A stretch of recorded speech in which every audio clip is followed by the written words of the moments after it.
Bonjour à toutes et à tous. Soyez les bienvenus dans ce nouvel épisode d'un Café avec Jean-Charles. Nous sommes avec Catherine Antonio, Emmanuel Vidal et Jean-Charles Mogenet pour évoquer une thématique chère à Jean-Charles, le vivre ensemble. Catherine, Emmanuel, pouvez-vous vous présenter en un mot? Catherine Antonio, Le Bérouse. Je suis retraitée et auparavant, j'étais fonctionnaire de la fonction publique territoriale. Et moi, donc Emmanuel Vidal, je suis officier de sapeur-pompier, amoureux de Samoin depuis 35 ans et j'habite sur le quartier de Lévis.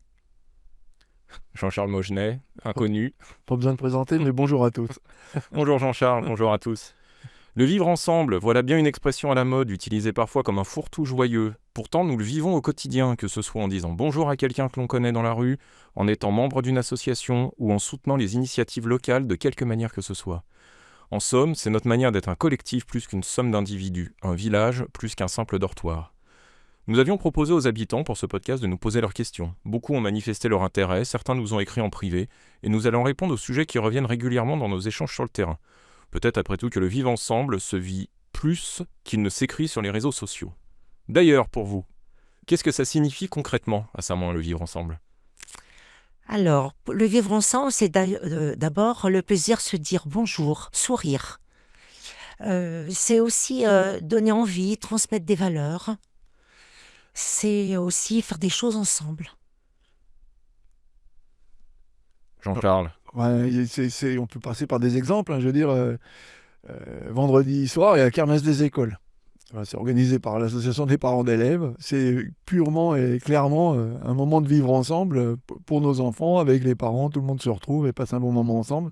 Et au-delà de ça, ils collectent quelques sous pour leur voyage scolaire.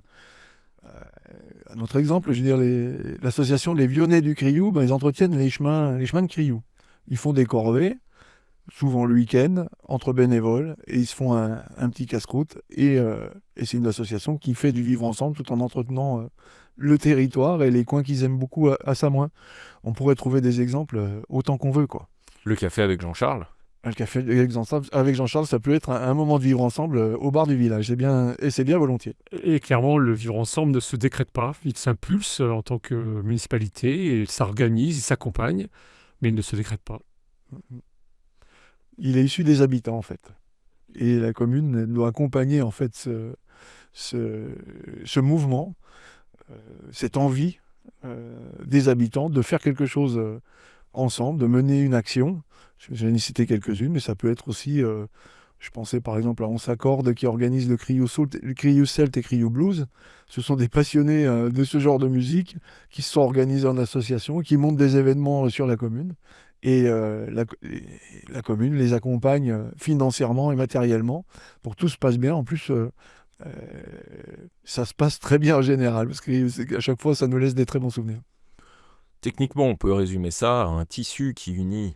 Les Septimontans, on parle de tissu associatif, mais là, vraiment, c'est un tissu qui unit les habitants. Évidemment, et tu parles des associations, oui, c'est clair que beaucoup de choses partent des associations, tout au Mais moins. on va y revenir après sur les associations, puisque c'est un sujet qui est un petit peu brûlant à Samoin. On a eu déjà le logement comme sujet brûlant, on va venir sur le deuxième sujet chaud, c'est les associations. Avec plaisir. Mais avant tout, visiblement, ce vivre ensemble semble assez fragile. Qu'est-ce qui peut l'abîmer? Qu'est-ce qui peut lui nuire? Je dirais il est quand même solide à Samoin. Et on va y revenir, comme tu le dis, il est quand même très solide. Mais il peut être abîmé, bien sûr, parce que les mauvaises réactions de certains, la critique facile, le dénigrement, les rumeurs, la fake news, un climat de défiance qui peut exister par moments, certaines formes de discrimination, hein. Je veux dire, la misogynie, le patriarcat, par exemple, ce ne sont pas forcément des grands vecteurs de vivre ensemble et d'envie de faire des choses ensemble. Et puis souvent, c'est la perte du respect au sens large.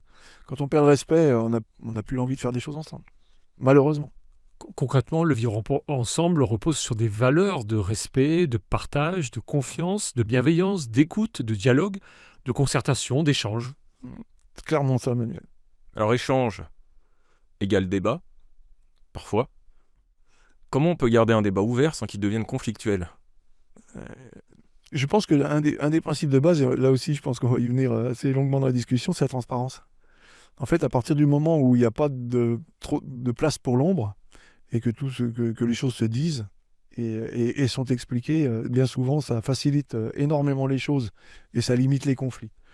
N'empêche que, hein, je veux dire, il y aura toujours la petite pique malheureuse qui peut arriver à un moment ou à un autre.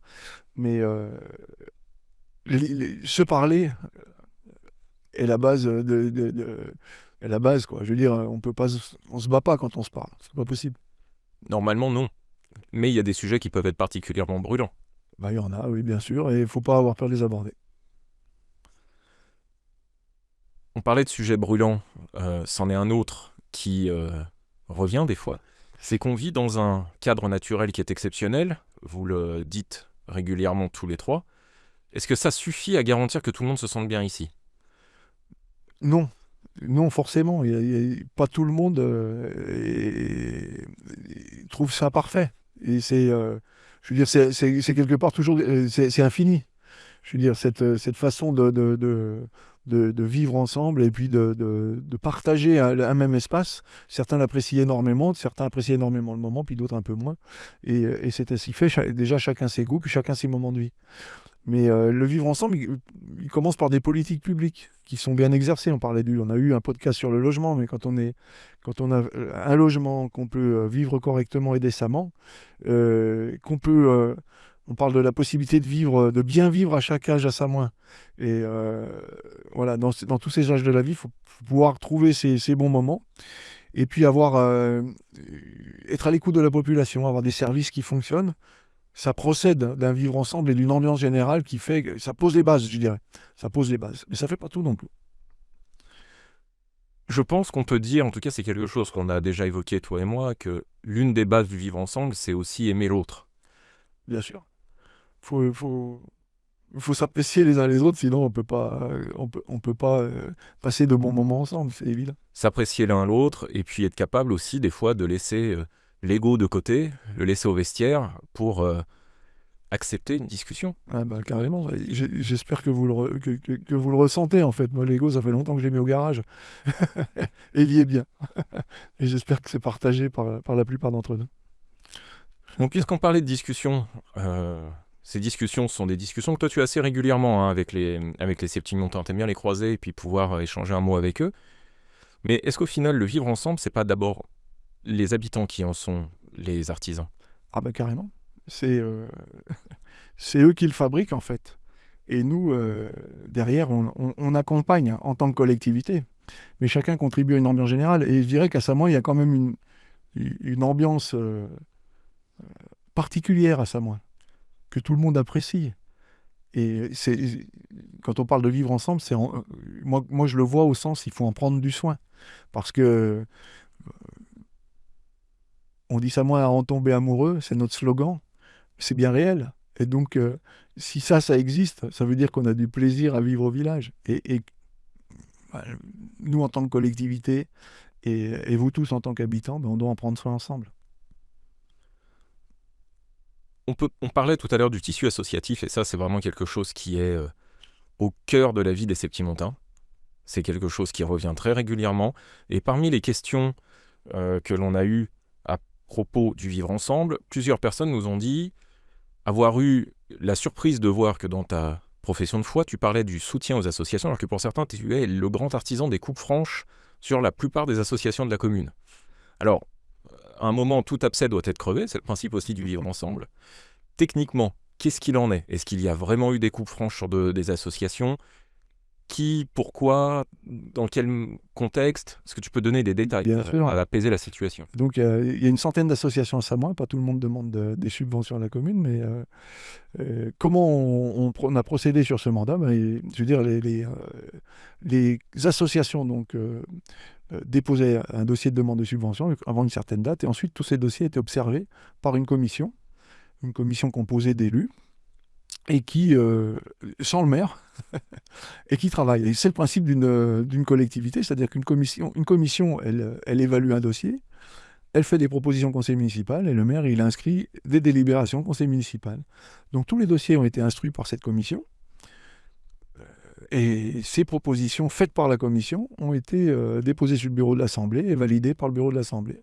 C'est comme ça qu'on a procédé. Alors des coupes franches, pas vraiment, parce que en termes budgétaires, on est pratiquement dans des sommes qui ne bougent pas. C'est-à-dire on a entre 350 et 400 000 euros chaque année qui sont alloués aux différentes associations septimontaines.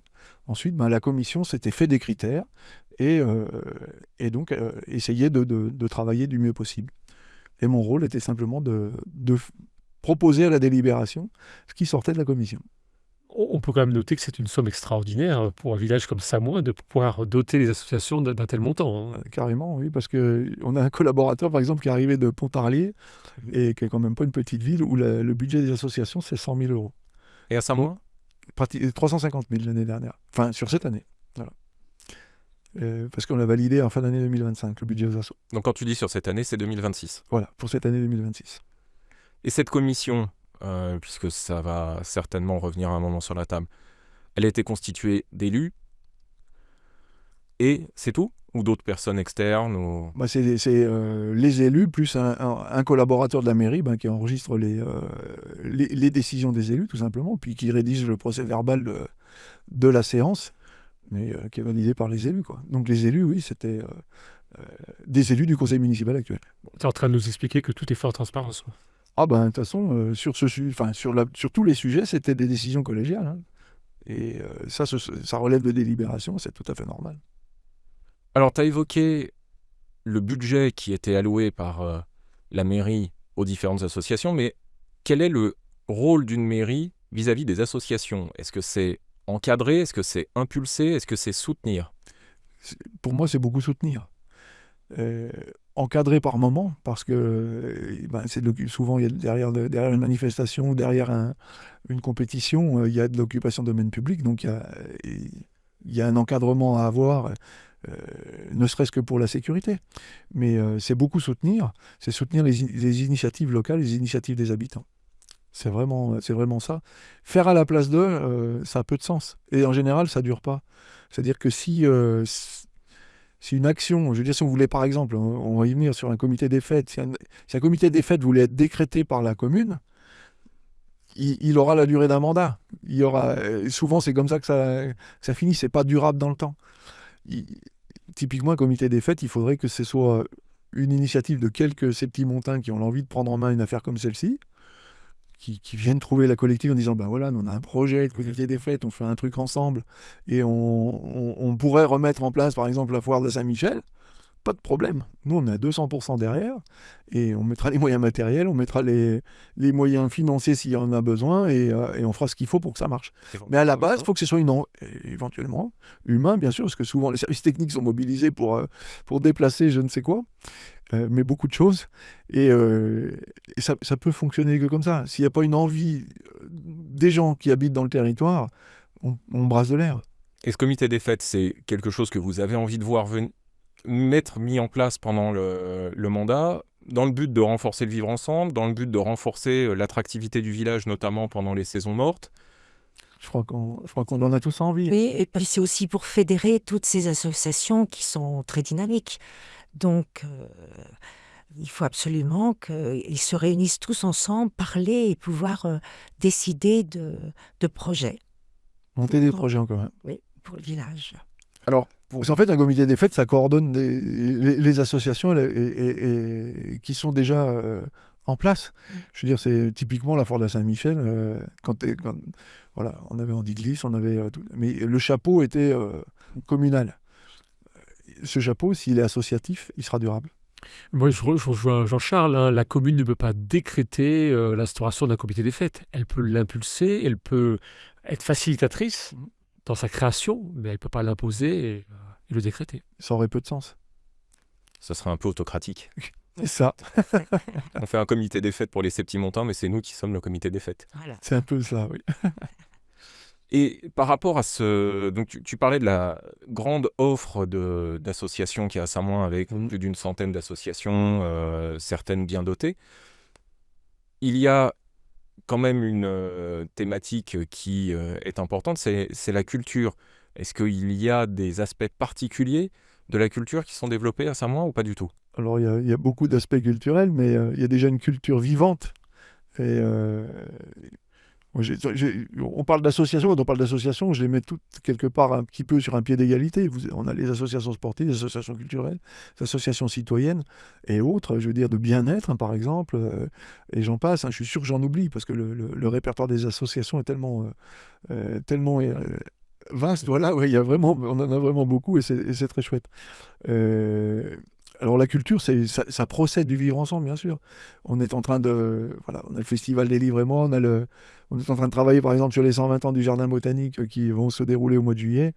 Typiquement, ce sont des moments qui fédèrent au sens large, et qui créent des moments de vivre ensemble, et puis qui, j'espère, donneront envie justement de, pourquoi pas, faire émerger un comité des fêtes. Ce dont on est certain, c'est qu'elles ont tout un rôle à jouer dans le bien vivre ensemble de la commune.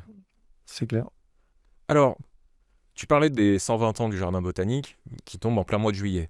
Mais est-ce qu'un comité des fêtes n'aurait pas non plus vocation à essayer d'animer un petit peu ça moins pendant les périodes creuses? Puisque, d'après ce que tu expliquais en préparation de l'interview, il y a l'office de tourisme qui est plutôt en charge on va dire, des pics d'activité, et derrière la commune qui doit s'occuper des périodes creuses. Alors, il y a un rôle à l'office. Le rôle de l'office de tourisme, il est d'animer la commune pour nos amis visiteurs, touristes, pour faire venir du monde et pour vendre du séjour. C'est ça le rôle d'un office de tourisme. Alors nous, on en bénéficie de ces animations en tant qu'habitants. On en profite évidemment, et c'est tant mieux parce qu'on est sur place. Mais ça, c'est le principe. Après, quand on veut faire des fêtes pour nous, typiquement, on parle des 120 ans du Jardin botanique, il arrive sur le premier week-end de juillet, qui est un week-end qui a été identifié comme creux. Et donc, c'est une fête locale qui est à destination des Septimontins, mais qui permettra de faire venir quand même quelques visiteurs. Après, il y a d'autres périodes, hein, je veux dire, où on aurait besoin de voir vivre le village, peut-être un peu plus sur l'automne, etc. Et où là, il y a toute la place pour organiser nos fêtes locales, quoi. Et donc, un comité des fêtes aurait une action vraiment complémentaire de l'office de tourisme pour travailler sur les périodes où les touristes ne sont pas là, et on a besoin de faire vivre le village pour les résidents. Sur nos envies, en fait. Le comité des fêtes, il va travailler sur nos envies, et l'office de tourisme, il travaille sur les envies de nos visiteurs. Nos envies en tant que Septimontains. En tant que Septimontain, on est bien d'accord. Alors, tout ce volet associatif, c'est une partie du vivre ensemble selon vous, mais en tout cas pour toi, Jean-Charles, il y a un deuxième volet qui est tout aussi important, c'est la démocratie partagée. Mhm. Enfin, ça, c'est quelque chose que je porte depuis le début du mandat dernier, et où je mets quelque part un point d'honneur à organiser des rencontres et à faire ce qu'il faut pour créer des moments d'échange en direct avec la population, avec les gens qui ont envie de venir me rencontrer. On appelait ça la démarche Ça moins que j'aime. Enfin, je l'ai appelé, hein, je veux dire, on a commencé ça en 2020. On l'a jamais arrêté, on ne veut pas que ça s'arrête. D'ailleurs, le titre de notre livre s'appelle Ça moins que j'aime, c'est bien pour ça, hein. C'est parce que cette démarche nous importe. Je pense qu'à la base, les petits élus locaux que nous sommes, s'ils ne sont pas capables de partager les sujets qui concernent l'ensemble, et les évoquer sur la place publique, et de pouvoir échanger, corriger des fois le tir, parce que dans les discussions, on corrige certains dossiers, on les améliore ensemble, et c'est comme ça qu'on fonctionne. Et c'est comme ça qu'on veut continuer à fonctionner. Alors, Et d'ailleurs, on a dit qu'on mettrait en place des comités de pilotage pour tous les grands projets structurants du mandat, justement pour pouvoir faire participer la population à la définition de ces projets. les associations qui sont... voilà, on parle par exemple, un thème qui nous tient beaucoup à cœur, c'est le logement, et cette résidence Des aînés. pour les aînés, et pour faire du locatif à l'année. Eh bien, typiquement, ce sera piloté par un comité de pilotage monté, avec des élus, des membres d'associations qualifiés pour ce genre de choses, des spécialistes, et puis aussi, on associera quelques habitants au travail pour que on puisse voir l'ensemble voilà, pour définir un cahier des charges qui corresponde le mieux aux besoins du territoire. Aussi, on veut mettre en place une permanence d'élus. Oui. On pense que c'est très important que les habitants, les Septimontains viennent voir, viennent en mairie pour parler de leurs problèmes quotidiens, c'est-à-dire des incivilités, Et puis, Tout sujet, en fait. tout sujet, hein. Voilà. Et puis aussi, il serait aussi le lieu un peu d'information pour les habitants. C'est-à-dire qu'on pourrait les guider sur ce qui existe déjà dans le village, peut-être les renvoyer sur des associations, pourquoi pas. Et puis aussi, ça pourrait aussi favoriser l'accueil des nouveaux arrivants. Mhm. Voilà. Et puis dans ce savoir-vivre ensemble, on souhaite faire participer la jeunesse. Parce que ça, c'est important aussi. Donc on a imaginé dans notre projet un On va, projet. on va le tenter. Hein, on va le tenter Oui. parce que c'est important d'associer les jeunes à la vie de la commune, puisque c'est eux qui vont demain prendre notre place. Et donc, on envisage effectivement un conseil des jeunes. Oui. Voilà, c'est quelque chose qui pourrait se mettre en place sur le mandat à venir. Je rappelle que le slogan de notre liste, c'est les Septimontins au cœur de notre projet, hein. C'est plus qu'un slogan, hein, c'est vraiment notre ADN, ça. Mhm. Clairement. Donc alors, il y a énormément de pistes. On parle même, c'est quelque chose qui, je le partage avec vous, hein, mais d'un référendum possible, ou tout au moins une consultation de la population. Et je dois vous dire que par rapport à la modification du PLU qui s'est déroulée sur la fin du mandat, j'aurais bien aimé pouvoir organiser un référendum. Ça n'a pas pu se faire parce qu'on était trop près de l'élection. On était à moins de 6 mois. Mais sinon, voilà, j'exclus pas, nous n'excluons pas sur certains gros sujets de pourquoi pas consulter la population au sens large, quoi. Le renouvellement de la DSP, par exemple. Ça peut être, ça pourrait être un sujet très clairement sur le choix de mode d'exploitation. C'est des sujets qui engagent lourdement l'avenir et qui pourraient très bien venir devant la population, oui. Et puis, voilà, moi, il y a un sujet qui me tient particulièrement à cœur en tant que sapeur-pompier, c'est de pouvoir distiller une culture de sécurité civile dans la commune, associer la population pour la préparer à se préserver des risques. Donc voilà, avoir une commune plus résiliente. On pourrait travailler dans différents domaines, la protection de la forêt, et puis avoir éventuellement une réserve communale de sécurité civile avec des bénévoles qui pourraient être complémentaires de l'action des sapeurs-pompiers quand on a une crise climatique avec par exemple des inondations. Ça pourrait avoir du sens pour mobiliser les gens autour du vivre ensemble sur ces aspects de sécurité. C'est aussi du vivre ensemble, tu as raison Emmanuel, et ça, c'est du civisme, c'est de l'autoprotection, et on ne sait pas de quoi l'avenir est fait, donc c'est essentiel de pouvoir être prêt à toute éventualité, même si on a des difficultés des fois à toutes les qualifier, mais enfin toujours, si on peut compter sur des gens sur le territoire, eh bien Exactement. Sachant que une garantie de résilience. lors du mandat précédent, on a mis en place un plan communal de sauvegarde qu'on a fait vivre. Donc maintenant, c'est le deuxième étage de la fusée. On va mettre en place une réserve communale pour pouvoir faire vivre ce plan, faire des exercices et associer la population. Oui, parce qu'à chaque fois qu'il y a une catastrophe majeure, où que ce soit en France, on remarque toujours qu'il y a des paysans avec des tracteurs ou des gens qui ont un petit peu de temps ou qui se sentent une âme charitable qui viennent aider. Mais finalement, rien n'est vraiment coordonné. Là, l'objectif, c'est de mettre en place une coordination et un plan d'action. Qui doit faire quoi? Quelle est la chaîne de commandement? Exactement. Alors ça existe déjà par le PCS, mais après, si on identifie quelques personnes ressources dans les villages, dans les hameaux, au bourg, etc., et qu'on a un réseau de personnes sur qui on peut compter, on est encore plus efficace et plus fort. Et cette solidarité, finalement, chez nous, elle existe. Et il suffit juste de coordonner, d'organiser un petit peu les choses. Et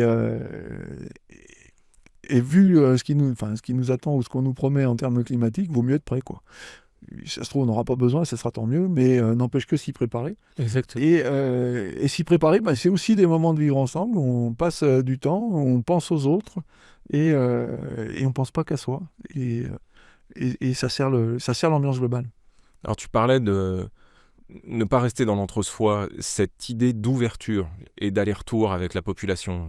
Vous aidez la population vous aide un peu en retour. En fait, que ça demande du courage de le faire. Parce qu'il y a un risque, finalement, c'est qu'on laisse rentrer, entre guillemets, le loup dans la bergerie. Du courage, il en faut toujours dans l'action publique. Et moi, ce que j'ai tendance à dire, et à penser, tout simplement, c'est que le courage, nous, les élus, on fait partie de la population aussi. Et on ne peut pas l'avoir tout seul, le courage. C'est pas vrai. Le courage, il vient des autres. Enfin, moi, c'est mon moteur. Je ne sais pas vous comment vous fonctionnez, mais c'est les autres, le moteur. Et en fait, le courage, on ne l'a jamais tout seul. Donc, il faut déjà y croire. Après, évidemment, avoir le courage de porter les affaires. Mais si on n'est pas courageux, c'est pas la peine de venir ici, quoi. Et puis, c'est un temps dans la vie qu'on donne aux autres. et puis on essaye de faire au mieux, tout simplement. Est-ce que tu pourrais imaginer, toi qui as été maire pendant 6 ans, de gouverner sans impliquer les Septimontins? C'est impossible. Enfin, pour moi, c'est impossible. On peut que partager, discuter, échanger et produire ensemble. Après, il y a un moment, il faut des décisions. Il y a des fois, elles ne sont pas toujours rigolotes. Mais sans se parler et sans rester au contact, c'est juste inimaginable. Ouais, je te rejoins, Jean-Charles. On se nourrit et on s'enrichit des autres. Donc, c'est important de partager, d'échanger avec les Septimontins sur notre vision et nos projets. Il y a beaucoup de choses, d'ailleurs, qui ont bougé dans les différents projets suite à des discussions, quoi.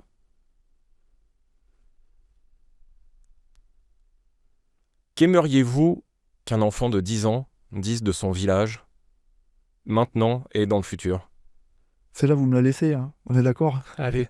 Moi, ce que j'ai envie qu'ils disent, c'est dans 10 ans, je veux vivre à Samoin. Je veux y construire ma vie et c'est chez moi. Et moi, j'ai une petite expression que j'aime bien. Je dis, mais en fait, quand quelqu'un me dit, mais tu pars pas en voyage, je dis, mais tu veux aller où pour être plus mal? Je crois que tu as tout résumé. Alors on va passer à une question qui n'a pas été abordée et qui nous a été posée sur Facebook par rapport au conflit d'usage. Je la lis textuellement. Les conflits d'usage se multiplient à l'image des alpages où bergers et chiens de troupeaux doivent cohabiter avec trailers et randonneurs, sans même parler de la faune et de la flore endémique. Quel est le rôle des professionnels du tourisme à travers l'offre commerciale qu'ils véhiculent? Doit-on encore parler de produits à propos des activités, de terrain de jeu au sujet de la montagne?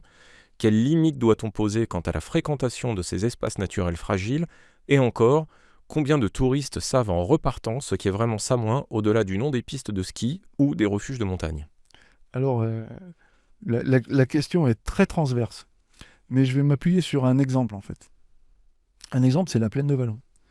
Je veux dire, c'est une plaine agricole, à la base, qui a été remembrée à une époque et qui a été ponctuée de voiries à destination des exploitants agricoles, et qui maintenant se retrouve avec des conflits d'usage colossaux, parce que la fréquentation augmente, et dans la plaine de Vallon, il y a toujours quelqu'un.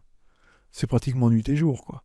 Et c'est soit c'est les promeneurs, soit c'est les vélos, soit c'est les chevaux, soit c'est les chiens, soit... Enfin voilà, et on a même des véhicules à moteur qui arrivent à s'embarquer dans les chemins, dans les voiries agricoles, et on a des vrais problèmes de conflit d'usage, pour le coup, c'est évoqué.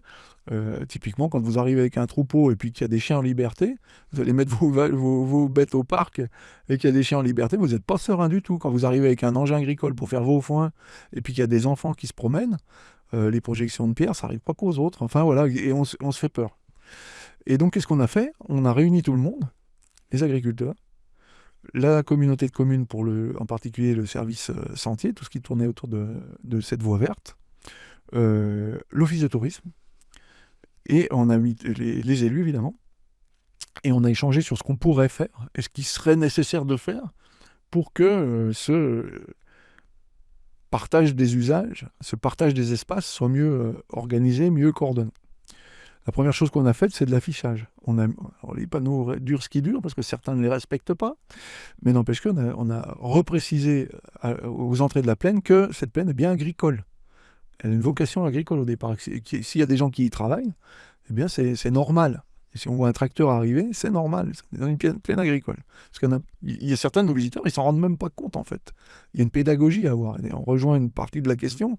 Il y a une pédagogie à avoir auprès de nos visiteurs. Et une deuxième chose, c'est de séparer les usages. Parce que typiquement, dans la plaine, je veux dire, ces voiries agricoles doivent être réservées aux agriculteurs en majeure partie. Évidemment, on sait qu'il y aura toujours des promeneurs un petit peu dedans. Mais si on peut diviser un peu les flux, eh bien, c'est possible. Donc, diviser les flux, c'est ce qu'on va s'attacher à faire cette année. Les travaux sont prévus. Hein. On va remettre en place le GR5 qui passait dans le bois, en fait, qui n'est pas vraiment en bordure de plaine, qui n'est pas utilisé, voire peu utilisé, voilà, qui est très agréable, parce qu'on rejoint la proximité du gifre et de l'eau, qui est plutôt en sous-bois, même si on a dû couper quelques arbres pour des raisons, des raisons sanitaires. La forêt va repousser, on va pouvoir tous le regarder pousser ensemble. Et ce chemin va devenir confortable pour le randonneur, et on pourra diviser les flux, et donc rendre ce conflit d'usage plus supportable pour l'ensemble. Alors on a une autre question qui a été posée, cette fois-ci sur le rythme de vie. Le rythme de vie des montagnards a longtemps été calqué sur celui de la nature, avec les travaux agricoles notamment. Il est aujourd'hui totalement sous l'emprise des saisons touristiques, avec des gros pics et des gros creux. Comment y remédier ? C'est le sujet voilà, entre guillemets des mortes saisons. Et c'est vrai que c'est plus un rythme agricole, on est bien d'accord, c'est un rythme saisonnier de saison touristique. Et on a quand même une chance à Samoa, c'est qu'on a un village qui vit à l'année, on a des habitants et c'est ce qu'on s'attache à préserver en fait. Parce qu'un petit peu tout ce qu'on vient de dire et ces différents podcasts, j'espère l'expliquent convenablement, le fait que cette vie à Samoa existe et doit être développée. On doit limiter le déclin démographique, on en a déjà parlé, etc. Mais doit être développée. Et ces saisons creuses, ces moments de creux dans la saison, ils peuvent être appréciés aussi. Hein. C'est des moments de calme, un peu de pause aussi, pour nous tous. Certains, c'est le moment des vacances aussi. Mais idéalement, il faudrait qu'il y ait un minimum d'activité qui puisse perdurer. Ça existe, hein, parce qu'il y a certains commerçants qui jouent le jeu d'ouvrir l'année, de s'organiser pour le faire, etc. Peut-être qu'il y a des choses qui pourraient s'organiser avec des rotations de commerce, par exemple, pour que les commerces restent un petit peu plus ouverts. Et puis, certains événements pour nous. Enfin, voilà. On parlait tout à l'heure de la foire de la Saint-Michel, mais ça peut être d'autres choses. On pourrait parler de conscription, ou par exemple le carnaval, ou d'autres choses qui pourraient être des fêtes beaucoup plus locales, pourraient intervenir dans ces moments-là. Et puis, du coup, rendre valable le fait de rester ouvert pour des commerçants, et puis d'embarquer quelque part une vie qui reste à l'année, quoi. Parce que c'est vraiment ce qu'on souhaite. Et ça existe déjà. C'est plutôt pas mal développé chez nous par rapport à d'autres stations de montagne. Cette vie de village est précieuse. Eh bien, encourageons-la tous ensemble. Parfait. Merci à tous les trois.